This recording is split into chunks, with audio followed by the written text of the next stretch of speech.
Good morning to all. आज मैं आपको सफलता के कुछ कारक होते हैं उनके बारे में बताना चाहती हूँ। हर एक चीज़ को कोई ना कोई चीज़ इफेक्ट करती है।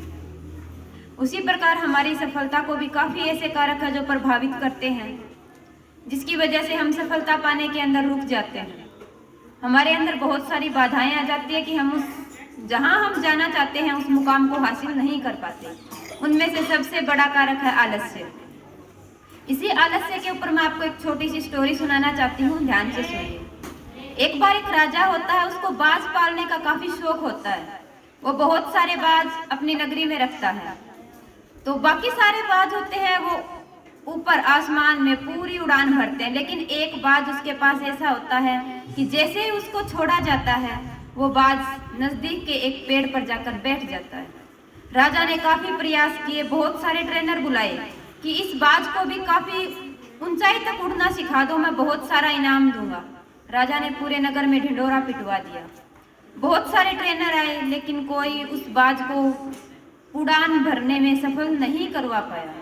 फिर एक किसान था, उसने सोचा चलो मैं ट्राई करता हूँ, क्या पता मेरी किस्मत पलट जाए। वो गया, उसने देखा, उसने 2-3 बार बाज को उड़ाया, बाज उड़ा और उस पेड़ पर जाकर बैठ गया। फिर उसने दोबारा से उस बाज को उड़ा और उसी पेड़ पर जाकर बैठ गया। तो किसान ने सोचा कि ये उड़ता तो है, लेकिन इसके बीच में ये पेड़ है, ये इसकी बाधा बन रहा है, तो क्यों ना मैं इस पेड़ को ही काट दूं। उस किसान ने राजा की परमिशन ली और उस पेड़ को काट दिया।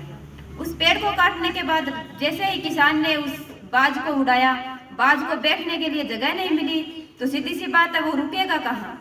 आसमान में ऊंची उड़ान भरने लग गया। धीरे धीरे किसान का भी उत्साह बढ़ गया। उसने बाज को उड़ाना शुरू किया। बाज पूरी उड़ान से अपने आसमान का यानी कि पूरे पंख पसार कर आसमान का राजा बन गया। बाज की उड़ान काफी सुंदर होती है। तो इसी प्रकार हमारे भी को बहुत सारे ऐसे आलस्य के फैक्टर होते हैं। आपका जो अभी जनरेशन चल रही है उसका तो मुझे लगता है एक ही ठिकाना है, घर जाओ जाते ही पापा का फोन या मम्मी का फोन। यही है, सभी की समस्या सेम ही है, बस वही आपकी सफलता में बाधा बन रही है। तो जो भी आपको लगे कि जो कारक हमें यहाँ प्रभावित कर रहा है, उस कारक को जड़ से ही उखाड़ फेंको, ताकि आपको बार बार उस चीज की तरफ जाना ही ना पड़े और आप अपना मुकाम अच्छे तरीके से हासिल कर पाए।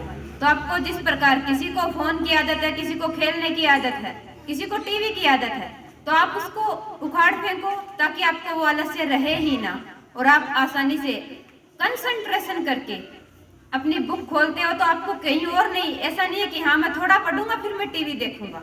ये आदत आप मन से निकाल दो तो आप भी अपने सफलता के कदम चूमोगे। धन्यवाद।